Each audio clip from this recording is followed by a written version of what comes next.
Hi, today is April 3rd, 2023, and here are my poems for the day. The first one is poem number 671 for the year, Sundae. On Wednesday, before I went out to meet with some people in the neighborhood and then go to a party, I got on the scale and I liked the number. It was the lowest number I have seen on the scale all year.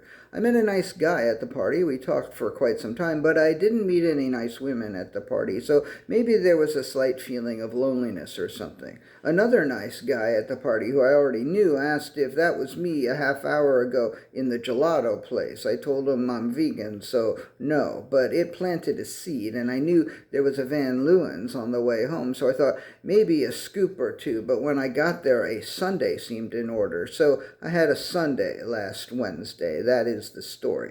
Poem number 672. Ever since the Sunday that I had on Wednesday, I've struggled with getting back to my own private Ramadan. Part of the problem is that actual Ramadan ended last Thursday, but that's only part of the problem. The real problem is me. I lack discipline at times.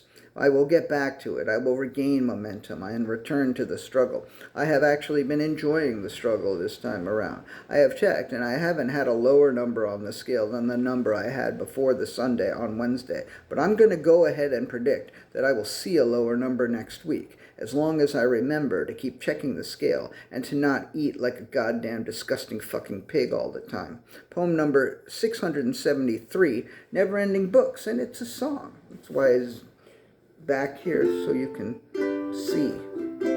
I'm actually playing. This is a very easy song, but still, I'll bet I fuck it up. It's called Never Ending Books.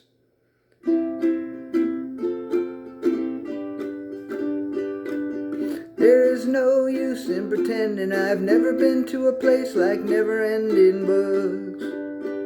There's borrowing and taking and giving and lending, but there's never been a bookstore like never-ending books.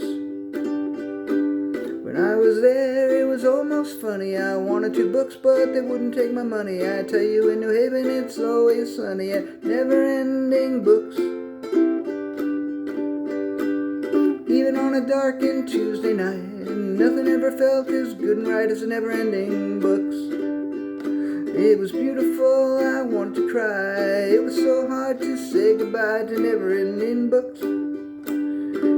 It's been less than a week, but I'm already craving to get back on the Metro North back to New Haven. As sure as I love to keep my head shaven, I love never-ending books.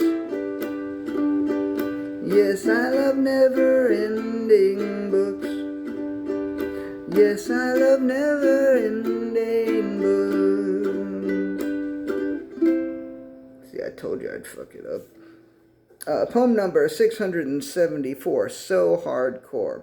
Neverending Books is a free bookstore. Last Tuesday, when I was there, I was told I could take whatever I wanted. There were a bunch of books that I wanted, but just as with food, I have a tendency to take more than I need, and I didn't want to be greedy, so I looked at 3 and settled on 2, and it's true that they didn't want to take the $10 I offered. They said, "No, you're our guest," and I told them the story of the time I had announced some happy news to a bunch of people, some of whom I barely knew, and one of them took the bracelet off of his wrist and offered it to me as a way of congratulating me. And I said, "No, I can't take the bracelet from your wrist." And he said, "Please, it would be a gift to me for you to accept it." And that was so hardcore that I had to take the bracelet. And after recounting this story at Neverending Books, I said, "At least take $5, please. It would be a gift to me for you to accept it." And they couldn't say no, because that shit is so hardcore, it works like a charm. Poem number 675, What I Took.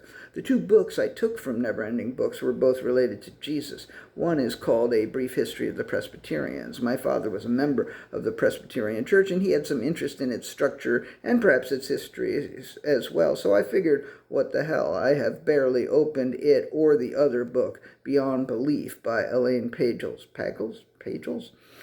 Back in the 80s, I read her book, The Gnostic Gospels, and I liked it a lot. But I am hoping to get to both books soon. But they may linger and go unread indefinitely. And if I remember, I may bring them back to Neverending Books the next time I am there.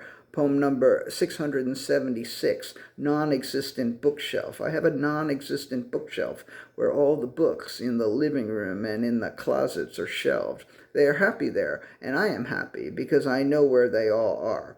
One day soon, I believe I will get an existent bookshelf, and then the books and I will be even happier than we are now. And the last poem of the day is poem number 677, Beyond Belief. It is difficult for me to remember the utter astonishment that I experienced the first time I heard the Elvis Costello song Beyond Belief. I have never heard Costello or the Attractions sound like that.